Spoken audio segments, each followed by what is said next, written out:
Lecture number 15 aldehyde ketone અને carboxylic એસિડની અંદર આપણે છેલ્લા થોડાક સમયથી આલ્ડીહાઇડ અને કીટોનની રાસાયણિક પ્રક્રિયાનો અભ્યાસ કરીએ છીએ. આ આલ્ડીહાઇડ અને કીટોનની રાસાયણિક પ્રક્રિયાઓ પૈકીની જેટલી પ્રક્રિયાઓ આપણી NCERTની ટેક્સ્ટબુકમાં આપેલી છે એમાં આપણે પહેલી પ્રક્રિયા જોઈ હતી કેન્દ્ર અનુરાગી યોગશીલ પ્રક્રિયા. બીજી આપણે કેન્દ્ર અનુરાગી યોગશીલ પ્રક્રિયા થયા બાદ પાણીના અણુનું વિલોપન અને ત્રીજી રિડક્શન પ્રક્રિયા જોયેલી હતી. આજે આપણે આલ્ડીહાઇડ અને કીટોનનું ઓક્સિડેશન ટૂંકનોંધ ઉપર અથવા એના ઉપર આપણે આગળ વધી રહ્યા છીએ.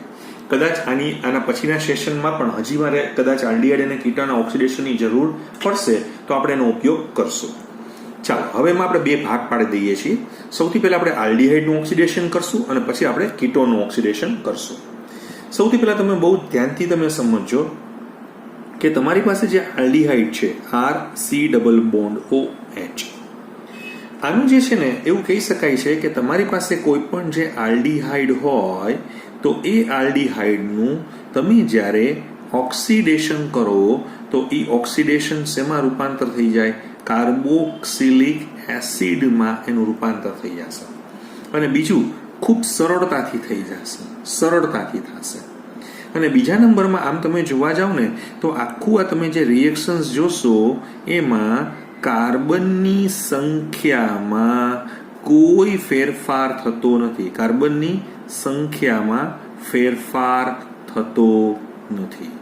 આનો મતલબ કે તમે જ્યાંથી આલ્ડીહાઇડમાં જેટલા કાર્બન હોય એટલાથી જ તમે કાર્બોક્સિલિક એસિડમાં જઈ શકો છો. હજી હું તમને આ જ સમજાવું છું કે જો તમે આનું ઓક્સિડેશન કરશો તો તમને અહીંયા RC≡OH મળી જશે. રાઈટ? તમે બરાબર ધ્યાનથી તમે જુઓ, આલ્ડીહાઇડનું ઓક્સિડેશન એકદમ સરળતાથી થશે. તો ઘણાને એવો પ્રશ્ન થાય છે કે સરળતાથી થવાનું કારણ શું? જો સરળતાથી થવાનું કારણ શું છે કે તમારા આલ્ડીહાઇડની અંદર બરાબર છે આ હાઇડ્રોજન છે, કાર્બોનિલ કાર્બન સાથે હાઇડ્રોજન જોડાયેલો છે, એટલે મારે આ H ને શેમાં ફેરવવાનો છે? OH માં ફેરવવાનો છે. એટલે મારે બીજી કોઈ જગ્યાએ બંધ તોડવાની જરૂર નથી. સિમ્પલ અહીંયા O ઉમેરાઈ જશે એટલે થઈ જશે. સમજાણું તમને બરાબર? ક્લિયર? હજી બરાબર સમજો કે આજે તમારી પાસે જે આલ્ડીહાઇડ છે એમાં મારી પાસે કાર્બોનિલ કાર્બન સાથે હાઇડ્રોજન જોડાયેલો છે, એટલે મારે બીજા કોઈ બંધ તોડ્યા વગર ખાલી અહીંયા એડ જ કરી દેવાનો છે. એટલે આનું ઓક્સિડેશન છે ને એ ખૂબ સરળતાથી થશે. હવે ઘણા લોકોને એવું થાય કે આપણે આ જે પ્રક્રિયા જે છે એ કોનાથી થઈ શકે? તો કે પ્રબળ ઓક્સિડેશન કરતા જેવા કે નાઇટ્રિક એસિડ છે, એસિડિક KMnO4 છે, એસિડિક KMnO4, પછી એસિડિક K2Cr2O7 છે, એસિડિક K2Cr2O7 ઉપરાંત આ નિર્બળ ઓક્સિડેશન કરતાથી પણ કરી શકો છો. નિર્બળ ઓક્સિડેશન કરતા જેવા કે, એવું જરૂરી નથી કે અહીંયા તમે પ્રબળ જ વાપરો, પ્રબળથી તો થવાનું જ છે, પણ જેવા કે તમે નિર્બળ ઓક્સિડેશન કરતા છે જેમ કે આપણે બ્રોમિન જળ વાપરી શકાય છે. બ્રોમિન જળ છે તે નિર્બળ ઓક્સિડેશન કરતા છે. પછી Ag+1 આયન વાપરી શકો છો, Cu+2 વગેરે જેવા નિર્બળ ઓક્સિડેશન કરતા વડે પણ બરાબર છે, એટલે જેવા કે બ્રોમિન જળ વડે પણ ઓક્સિડેશન કરી શકાય છે. ઓક્સિડેશન કરી શકાય છે. બરાબર છે? હવે તમને એમ થશે એટલે એનો મતલબ એવો થાય કે આલ્ડીહાઇડ છે ને એ સ્ટ્રોંગ રિડ્યુસિંગ, એટલે તમે આમ જોવા જાઓ તો આપણો જે આલ્ડીહાઇડ જે છે એ પ્રબળ રિડક્શન કરતા છે, રિડક્શન કરતા તરીકે વર્તે છે. આવું પણ તમે આમાં જણાવી શકો છો. હવે આમાં એવું આવે છે કે તમે ઘણા લોકોને એમ થયું કે આ Ag+1 અને Cu+2 શું છે? રાઈટ? તો અહીંયા તમે જોવા જશો તો હું તમને બતાવું છું કે એક જે છે ને એ ટોલેન્સ રિએજન્ટ કહેવામાં આવે છે. ટોલેન્સ પ્રક્રિયક વડે બરાબર છે Ag માં, એટલે ટોલેન્સ પ્રક્રિયક વડે Ag ની અંદર એનું રિડક્શન થઈ જાય. રાઈટ? Ag માં રિડક્શન થવું. તમને કદાચ નહીં ખબર હોય, પણ આને છે ને અમે ઘણી વખત એને રજત દર્પણ કસોટી પણ કહેવામાં આવે છે. રજત દર્પણ કસોટી કહી શકાય છે. એવી રીતે તમે બીજું તમે જે જુઓ છો નંબર 2, ના બીજામાં શું છે તો કે ફેલિંગ સોલ્યુશન છે. એને અમે શું કહીએ છીએ? ફેલિંગ નું દ્રાવણ, અથવા એને અમે બેનેડિક્ટ્સ નું દ્રાવણ પણ કહેવામાં આવે છે વડે. બરાબર છે. આજે તમારો જે Cu+2 હતો, Cu+2 નું Cu2O જેના રાતા અવક્ષેપ છે, લાલ અવક્ષેપ છે, અથવા ઈટ જેવા લાલ અવક્ષેપ છે, Cu2O માં રિડક્શન. આ 2 પોઈન્ટ આપણે વધારે ડિટેલમાં સમજવાના છે. ટૂંકમાં મારે તમને એવું સમજાવવું છે કે આલ્ડીહાઇડને કાર્બોક્સિલિક એસિડમાં ખૂબ જ સરળતાથી તમે ઓક્સિડેશન કરી શકશો. બીજું, સરળતાથી એટલે તમે નિર્બળ ઓક્સિડેશન કરતા પણ વાપરી શકશો. હવે જો નિર્બળથી થતું હોય તો નેચરલી પ્રબળથી તો થતું જ હોય. બીજું, કાર્બનની સંખ્યામાં કોઈ જ ફેરફાર થતો નથી. આ એના મહત્વના મુદ્દાઓ આપણે જોયા, રાઈટ. પણ હવે આપણે એની અંદર ખૂબ ડિટેલમાં જવા માંગીએ છીએ, અને એ જે છે એમાં સૌથી પહેલું આપણે જોઈએ છીએ અને એ છે ટોલેન્સ પ્રક્રિયક વડે રિડક્શન. એટલે ટોલેન્સ પ્રક્રિયકનું રિડક્શન, સોરી, એટલે કોનું ઓક્સિડેશન થાય છે? આલ્ડીહાઇડ અને કીટોનનું શું થશે? ઓક્સિડેશન. હવે પહેલા તો તમને એમ થશે કે આ ટોલેન્સ પ્રક્રિયક બનાવવો કઈ રીતે? આપણે બનાવવો છે તો બનાવવા માટે મારી પાસે શું જોશે? એમ તો કે ટોલેન્સ પ્રક્રિયક જે છે ને એના માટે મારી પાસે એમોનિયકલ, એકચ્યુઅલી આમ તમે જોવા જાઓ ને તો એ શું છે ખબર છે? એમોનિયકલ AgNO3 નું દ્રાવણ છે. તો તમારે પહેલા એ બનાવવું હોય તો શું કરવાનું?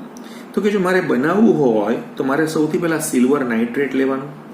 આ સિલ્વર નાઇટ્રેટમાં સેજ વધુ પ્રમાણમાં એમોનિયમ હાઇડ્રોક્સાઇડનું દ્રાવણ હું પહેલા ઉમેરીશ ને તો મને Ag2O ના આમ જેને કહેવાય ને કે ભૂખરા અવક્ષેપ પેલા મને મળશે. આ હું તમને થોડુંક ડિટેલમાં સમજાવું છું.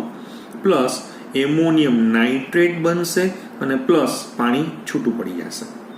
બરાબર છે. અને બેલેન્સ કરવું હોય તો હું આવી રીતે કરી નાખું છું. 2 નાઇટ્રોજન છે ને એટલે આપણે અહીંયા 2 થઈ ગયા ને 2 ને થઈ ગયા. Okay, fine. હા, હવે પ્રશ્ન એવો છે કે જ્યારે Ag2O ના આવશે પછી તમે હજી આ Ag2O છે ને એમાં એવું બને છે કે હજી તમે જો એની અંદર એમોનિયમ હાઇડ્રોક્સાઇડ ટૂંકમાં તમારે વધારે પડતું નાખ્યા જ રાખવાનું છે. જેમ કે અત્યારે 4 તો એ કન્વર્ટ થઈ જશે હવે અહીંયા આમાં. એટલે આ તમને કદાચ ખબર હોય તો તમારો સંકીર્ણ સંયોજન તમને પ્રાપ્ત થશે, રાઈટ. આ જે તમે જે જુઓ છો એનું જ નામ શું છે? આ જ ટોલેન્સનો પ્રક્રિયક છે. ટોલેન્સનો પ્રક્રિયક છે. એટલે તમારે પહેલા બનાવવાનો ટોલેન્સનો પ્રક્રિયક બનાવવાનો, રાઈટ. એકદમ બરાબર તમે સમજી લેજો. હવે આપણે આલ્ડીહાઇડ અને આ ટોલેન્સના પ્રક્રિયક વચ્ચેની હવે આપણે પ્રક્રિયા શરૂ કરીએ છીએ. હવે મારી પાસે શું છે? અહીંયા આલ્ડીહાઇડ છે. આ આલ્ડીહાઇડ જ્યારે ટોલેન્સ પ્રક્રિયક સાથે, એટલે કે ટોલેન્સ પ્રક્રિયકની હાજરીમાં પ્રક્રિયા કરશે, રાઈટ. એને આપણે જ્યારે ગરમ કરવામાં આવે છે તો તમારો જે આ આલ્ડીહાઇડ છે, આલ્ડીહાઇડ એનું રૂપાંતર શેમાં થઈ જશે? તો કે એનું ઓક્સિડેશન કાર્બોક્સિલિક એસિડમાં થશે. બરાબર છે. પ્લસ અહીંયા Ag છૂટો પડશે, પ્લસ અહીંયા એમોનિયા છૂટો પડશે અને પ્લસ પાણી પણ છૂટું પડી જશે. કેટલા Ag છૂટા પડશે? 2 Ag છૂટા પડશે, 4 એમોનિયા છૂટા પડશે અને 2 પાણી છૂટા પડી જશે. બરાબર છે. તો હવે આ જે છે, આ જે છૂટું પડતું સિલ્વર જે હોય, જ્યારે આ પ્રક્રિયા તમે કોઈ ટેસ્ટ ટ્યુબમાં કરતા હોય, એમાં તમે આલ્ડીહાઇડ અને ટોલેન્સ લીધેલો હોય, તમે એને ગરમ કરશો તો અહીંયા જે છૂટું પડતું સિલ્વર છે ને એ કળથળીની અંદરની સપાટી ઉપર શું થઈ જશે? જમા થઈ જશે અને તમને એક્ઝેક્ટલી મિરર જેવું બતાવશે. એટલે આ રજત દર્પણ કસોટી તરીકે ઓળખવામાં આવે છે. સમજાણું તમને? આ કસોટીમાં હજી એક વાર ફરીથી બરાબર જુઓ. સિલ્વર નાઇટ્રેટના દ્રાવણમાં વધુ પ્રમાણમાં એમોનિયમ હાઇડ્રોક્સાઇડ ઉમેરતા ટોલેન્સનો પ્રક્રિયક બને છે. આ ટોલેન્સના પ્રક્રિયકની આલ્ડીહાઇડ સાથેની પ્રક્રિયાને આપણે ગરમ કરતા હોઈએ ત્યારે આલ્ડીહાઇડનું કાર્બોક્સિલિક એસિડમાં ઓક્સિડેશન થાય છે અને ટોલેન્સ પ્રક્રિયકનું સિલ્વરમાં રિડક્શન થાય છે અને આ છૂટું પડતું સિલ્વર કળથળીની અંદરની સપાટી પર જમા થઈ અને રજત દર્પણ નિપજાવે છે. એટલે આ કસોટીને રજત દર્પણ કસોટી કહેવામાં આવે છે. ઘણી વખત તમને અહીંયા ટૂંક નોંધ પણ પૂછી શકાય છે કે રજત દર્પણ કસોટી વિશે નોંધ લખો. અહીંયા એવું કહેવાય છે કે એલિફેટિક અને એરોમેટિક બંને આલ્ડીહાઇડ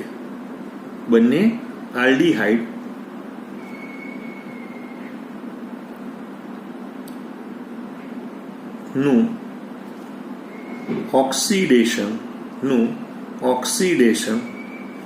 ટોલેન્સ પ્રક્રિયક વડે કરી શકાય છે. ચાલો અહીંયા સુધી તમને બધાને ખ્યાલ આવે. બંને ટૂંકમાં આમાં કોઈ અપવાદ નથી. એલિફેટિક આલ્ડીહાઇડ હોય, બેન્ઝાલ્ડીહાઇડ હોય કે એસિટાલ્ડીહાઇડ હોય, કોઈ પણ હોય તો એ તમે કરી શકો છો. હવે મારે તમને જે બીજું સમજાવવાનું જે છે એ છે ફેલિંગ સોલ્યુશન. એટલે આમ તમે જોવા જશો તો કે ફેલિંગ દ્રાવણનું રિડક્શન. હવે પ્રશ્ન એવો છે કે આ ફેલિંગ દ્રાવણ છે શું, રાઈટ? તો અહીંયા તમે જોશો તો ફેલિંગ દ્રાવણ જે છે ને એકચ્યુઅલી એ આમ બે સોલ્યુશન છે. આમ તમે જોવા જશો એટલે આમાં ઘણા તમારે જો આમ સિમ્પલ સમજાવું ને તો ફેલિંગ દ્રાવણ એટલે બીજું કાંઈ જ નહીં, આલ્કલાઇન Cu+2 નું દ્રાવણ હોવું જોઈએ. એના માટે મારી પાસે છે ને ફેલિંગ A નું દ્રાવણ છે જે કોપર સલ્ફેટનું દ્રાવણ છે, અને બીજું મારી પાસે જે ફેલિંગ B છે, રાઈટ, એનું નામ છે સોડિયમ પોટેશિયમ ટાર્ટરેટ, એટલે ટાર્ટરિક એસિડનો આ ક્ષાર છે, સોડિયમ પોટેશિયમ ક્ષાર. અને તમને કદાચ આશ્ચર્ય થશે, આ જે સોડિયમ પોટેશિયમ ટાર્ટરેટ છે, રાઈટ, એનું નામ છે ને રોશેલ સોલ્ટ. એટલે એકચ્યુઅલી હું આમ થોડું પહેલા ઇંગ્લિશ, કારણ કે આ પૂછાય પણ છે, રોશેલ સોલ્ટ તરીકે પણ ઓળખાય છે. અને એની અંદર NaOH નું એટલે કે આલ્કલાઇન દ્રાવણ બનાવવાનું. આખું જે છે, આ આખું તમે જે જુઓ છો એ ફેલિંગ B છે, આ આખું ફેલિંગ A છે, આ આખું તમે જે જોઈ રહ્યા છો એ શું છે? ફેલિંગ B છે. મિત્રો મગજમાં હવે આ બંનેનું તમારે પહેલા સમપ્રમાણ મિશ્રણ લેવાનું, અને આ સમપ્રમાણ મિશ્રણને તમે જ્યારે ભેગા કરશો, જેમ કે અત્યારે મારી પાસે અહીંયા આલ્ડીહાઇડ છે, હવે જ્યારે આ બંને મિક્સરને તમે જ્યારે ભેગા કરો, રાઈટ, કોપર સલ્ફેટ, તો પહેલા છે ને કોપર હાઇડ્રોક્સાઇડના એક તમને બ્લુ પ્રેસિપિટેસ મળશે. એ પાછા જે છે ને ઓગળી જશે અને એકદમ તમને ડીપ બ્લુ સોલ્યુશન તમને પ્રાપ્ત થશે. આપણે બધાને ખબર છે કે Cu+2 ને કારણે એનો કલર કેવો હોય છે? બ્લુ હોય છે, સ્કાય બ્લુ કલરનો હોય છે.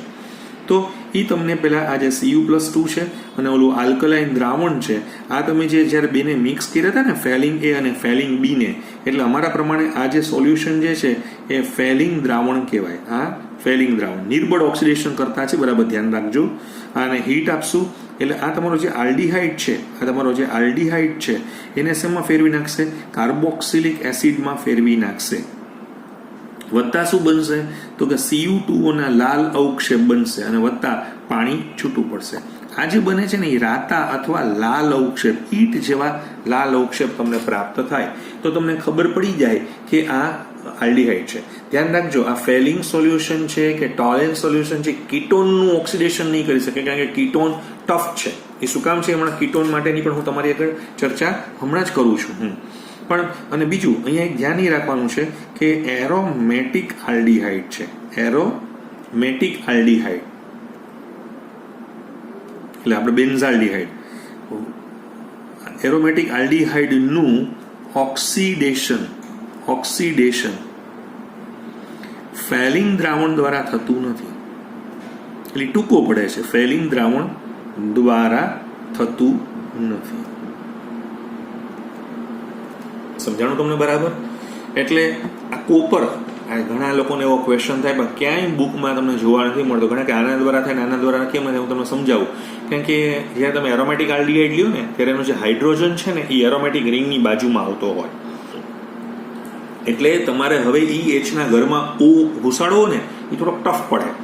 એના માટે તમે Agનો યાદ આવે છે તમને, રિડક્શન પોટેન્શિયલ જે છે એ 0.80 વોલ્ટ છે, નાનો 0.34 વોલ્ટ છે, એ ટૂંકું પડે છે એટલે એ કરી શકતું નથી. તમને ખ્યાલ આવી ગયો હશે, વિદ્યુત રસાયણ પાઠ તમે ભણેલા છો એટલા માટે. હજી આપણે આવું પણ એક અહીંયા પણ છે, અને એ જે છે એનું નામ છે બેન્ડિક્ટ દ્રાવણ. બેનિડિક્ટ દ્રાવણ. હવે જ્યારે તમે બેનિડિક્ટ દ્રાવણ વડે તમે જ્યારે આની પ્રક્રિયા કરો છો તો બેનિડિક્ટ દ્રાવણ ઘણા કહે કે આ બળી બેનિડિક્ટ દ્રાવણ વળી છે શું એમ? તો કે બેનિડિક્ટ દ્રાવણ આમ તમે જોવા જાઓ ને તો એના જેવું જ છે. કોના જેવું? ફેલિંગ કસોટી જેવું જ બેનિડિક્ટ સોલ્યુશન જે છે એ પ્રાપ્ત થાય છે. પણ તમારી બુકની અંદર જે છે ને બેનિડિક્ટનું એવું કંઈ રજૂઆત કરેલી નથી, રાઈટ? પણ હું જસ્ટ તમને બતાવું છું બેનિડિક્ટ સોલ્યુશન શું છે. બેનિડિક્ટ દ્રાવણ જેને અમે આમ આ રીતે પણ કહી શકાય છે, જે તમે જોવા જાઓ તો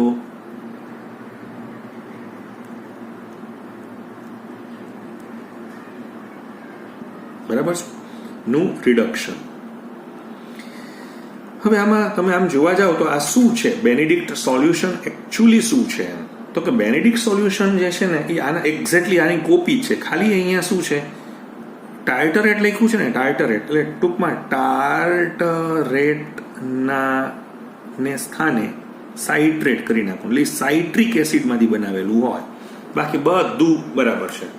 ફેલિંગ એ લેવાનું, ફેલિંગ બી લેવાનું, પણ ફેલિંગ બીમાં સોડિયમ પોટેશિયમ ટાર્ટરેટને બદલે શું આવી જાય? સોડિયમ પોટેશિયમ સાઇટ્રેટ અને એનું NaOH વાળું દ્રાવણ છે. બીજું કોઈ જ નથી. બધું જ સરખી પ્રક્રિયાઓ જે છે એ આપણને જોવા મળે છે.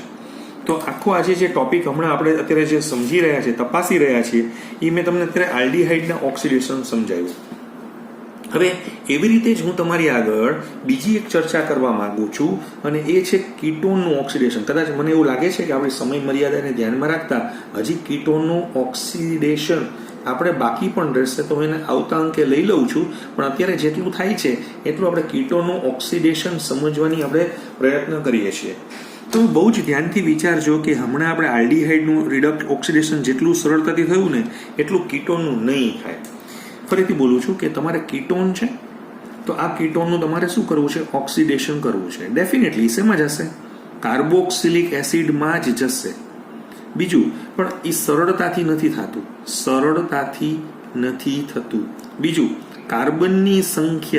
કાર્બનની જે સંખ્યા છે એ સંખ્યામાં શું થશે? સંખ્યા ઘટશે, એટલે એમાં ફેરફાર આવશે. આ આપણે ખાસ કીટોનના રેફરન્સમાં તમારે જોવાનું છે, રાઈટ? હવે પ્રશ્ન એવો થાય છે કે એવું કેમ? તો કે મેં તમને સમજાવું કે મારી પાસે અહીંયા R છે, અહીંયા R છે, આ C ડબલ બોન્ડો છે. તમે જુઓ અહીંયા કાર્બોનિલ સાથે હવે હાઇડ્રોજન જોડાયેલો નથી. એટલે તમે જ્યારે આનું ઓક્સિડેશન કરવાનો પ્રયત્ન કરો તો તમારે આ જગ્યા ઉપર શું કરવું પડશે? અહીંયા, કારણ કે તમારે અહીંયા R ને તોડવો પડશે, અથવા R ને એટલે બંધ તોડવો પડશે. તો જ શેમાં જતું રહેશે? તો કે તો જ એ RC ડબલ બોન્ડ OH માં જશે. તમે જો અહીંયા જેટલા R વાળા કાર્બન હશે એટલા ઘટી જશે, રાઈટ? તો હવે આના માટે તો મારે ખૂબ પ્રબળ ઓક્સિડેશન કરતાની જ જરૂર પડશે. એટલે તમને કદાચ ખબર હોય તો હું તમને એવું જણાવું છું કે મારી પાસે સાંદ્ર HNO3 હોય કે એસિડિક KMnO4 છે કે એસિડિક K2Cr2O7 છે, એસિડિક K2Cr2O7 છે, એના દ્વારા જ રાઈટ હું આનું ઓક્સિડેશન કરાવી શકીશ. બરાબર છે? એના માટે તમારે શું થશે? આવા પ્રબળ ઓક્સિડેશન કરતાની જરૂર પડશે. અહીંયા નિર્બળથી નહીં થાય. એટલે તમે સમજાઈ ગયું? ટોલેન્સ અને ફેલિંગથી કીટોનનું નહીં થાય. એટલે તમારે લેબોરેટરીમાં આલ્ડીહાઇડ અને કીટોનનો ભેદ પારખવો હોય તો તમે ટોલેન્સ અને ફેલિંગ કસોટી કરી શકો છો. અહીંયા હવે હું અહીંયા તમને એક એક્ઝામ્પલ આપું છું. જેમ કે મારી પાસે છે અહીંયા કીટોન, એસિટોન, કારણ કે કીટોનની શરૂઆત જ અહીંયાથી થશે. આ સંમિત કીટોન કહેવાય. મારી ભાષામાં સંમિત કેમ છે? કારણ કે કીટોનની બંને બાજુ કેવું છે? બધું સરખું જ છે, રાઈટ? એટલે તમે અહીંથી તોડો કે અહીંથી તોડો, રિઝલ્ટ સરખું જ છે. હવે તમે જ્યારે આનું ઓક્સિડેશન કરવા માંગો છો, જેમ કે અત્યારે હું આનું ઓક્સિડેશન કરી રહ્યો છું, કોની હાજરીમાં? તો કે K2Cr2O7 અને H2SO4 ની હાજરીમાં. તો મને શું મળશે? અહીંયા તમે જોશો, એક સપોઝ કે અહીંયા કટકો પડે છે, તો CH3COOH થશે અને ઓલો ભાગ શું થશે? HCOOH. આવા બે કટકા પડી જશે. પાછું HCOOH છે ને એ નબળો છે, એટલે એનું પાછું ઓક્સિડેશન થઈ જાય અને એ શેમાં જતું રહેશે? CO2 અને H2O માં રૂપાંતર પામી જશે. એટલે તમને ટૂંકમાં છેલ્લે શું મળશે? એસિટિક એસિડ, CO2 અને H2O પ્રાપ્ત થશે. કેટલા કાર્બન હતા? 3. કેટલા થઈ ગયા? 2. કાર્બનની સંખ્યામાં શું થયો? ફેરફાર થયો. એટલે સંમિત કીટોન હોય ને તો એમાં કંઈ ચિંતાનો વિષય જ નથી, તમે જુઓ બરાબર. પણ જો તમારી પાસે અસમમિત કીટોન છે, જેમ કે હું તમારી પાસે અસમમિત કીટોન બતાવી રહ્યો છું, બરાબર, એકદમ ધ્યાનથી તમે તમારો અસમમિત કીટોન જોજો. જેમ કે હું તમને એક અસમમિત કીટોન બતાવું છું. CH3 છે, આ C ડબલ બોન્ડ O છે, આ CH2 છે, આ CH2 છે, આ CH3 છે. Now you have to oxidize with the help of concentrated HNO3, સાંદ્ર HNO3 વડે તમે એનું ઓક્સિડેશન કરો. હું બે શક્યતા તમને બતાવું છું. અહીંયા પણ સાંદ્ર HNO3 વડે તમે એનું ઓક્સિડેશન કરો. તમે જુઓ બહુ ધ્યાનથી, અહીંયા પણ એક કટકો પડી શકે છે અને અહીંયા પણ એક કટકો પડી શકે છે, પણ બંને કટકા જુદા જુદા છે. અત્યારે તમે જે જુઓ છો એ બીજું કાંઈ જ નથી, આ પેન્ટેન 3 ઓન છે. એટલે તમે વિચારો કે અહીંથી જે કટકો પડે ને એને B ટાઈપનો કહું, અહીંથી A ટાઈપનો કટકો પડે છે. જો તમે અહીંયાથી કટકો પાડશો તો CH શું બનશે અહીંયા? જો અહીંયાથી આમ તમે આમ, એટલે આપણે અત્યારે કહીએ A બાજુથી આપણે ખંડન કરીએ છીએ, એટલે A ખંડન કરીએ છીએ, તો શું તમને નિપજ મળશે? CH3COOH પણ બનશે અને વત્તા શું બનશે? તો કે CH3CH2COOH બનશે. એક ઇથેનોઇક એસિડ અને પ્રોપેનોઇક એસિડ, આ બંનેનું તમને શું મળશે? મિક્સચર મળશે. ધ્યાન રાખજો, આ પાછી મુખ્ય નિપજ તરીકે મળે છે, મને મેજર પ્રોડક્ટ મળી જાય છે, એટલે આ મુખ્ય નિપજો છે. પણ જો તમે અહીંયા B થી તમે એનું વિખંડન કરશો, એટલે B સ્ટાઇલથી તમે અપનાવશો, તો B સ્ટાઇલમાં શું થશે? અહીંથી એટલે પહેલા તો એક ફોર્મિક એસિડ છૂટું પડી જશે અને વત્તા શું છૂટું પડશે? તો કે CH3CH2CH2COOH બ્યુટેરિક એસિડ થશે. પાછું આ ફોર્મિક એસિડ પણ નબળું છે, ઓક્સિડેશન થઈ CO2 અને H2O આપશે. પણ આ કેવી નિપજ છે? ગૌણ નિપજ છે, ગૌણ નિપજ છે. એટલે જ્યારે અસમમિત કીટોન હોય, રાઈટ, ફરીથી તમે બરાબર સમજો, આ અસમમિત છે, તો હવે તો ઘણા કે સર અમને કેમ ખબર પડે કે આ મુખ્ય નિપજ છે ને આ ગૌણ નિપજ છે? તો કે એના માટે છે ને એક સરસ નિયમ છે, જેને અમે પોપોફનો નિયમ કહીએ છીએ. પોપોફનો નિયમ, પોપોફ્સ રૂલ. પોપોફ્સ રૂલ બહુ સિમ્પલ નિયમ છે, સમજો. પોપોફ્સના નિયમ મુજબ તમારો જે કાર્બોનિલ સમૂહ છે ને, કાર્બોનિલ સમૂહ એ નાના આલ્કાઇલ ગ્રુપ સાથે રહેવો જોઈએ. પોપોફના નિયમમાં શું છે? કાર્બોનિલ સમૂહ નાના આલ્કાઇલ સમૂહ સાથે રહે તે નિપજ મુખ્ય નિપજ. તમે જુઓ અહીંયા આ જે ભાગ જે છે, આ ભાગ મોટો છે, આ ભાગ નાનો છે, તો એ CU સાથે રહ્યો એટલે આ એક ક્લીવેજ થઈ ને. તમે જુઓ, આને છોડી દો તો આ એક ક્લીવેજ થઈ, તો એક ક્લીવેજ તમારી મુખ્ય નિપજ થઈ ગઈ. ઓલી શું થઈ ગઈ? ગૌણ નિપજ થઈ ગઈ. તો આપણે જેટલું પણ ડિટેલમાં સમજાવવાનું હતું એટલું બધું મેં તમને મારી રેન્જ પ્રમાણે હું તમને ટ્રાય કરી રહેલો છું. હવે તમારા જે છે ને આના પછી હજી આપણે એક ઓક્સિડેશન ઓફ મિથાઇલ કીટોન હજી આપણું બાકી છે, જે આના પછીના અંકે શરૂ કરશું, કે સમય ઘણો થઈ ગયેલો છે, એટલે આપણે હજી કીટોન ઓક્સિડેશનમાં આગળ આના પછીના સેશનમાં વધશું. Thank you very much.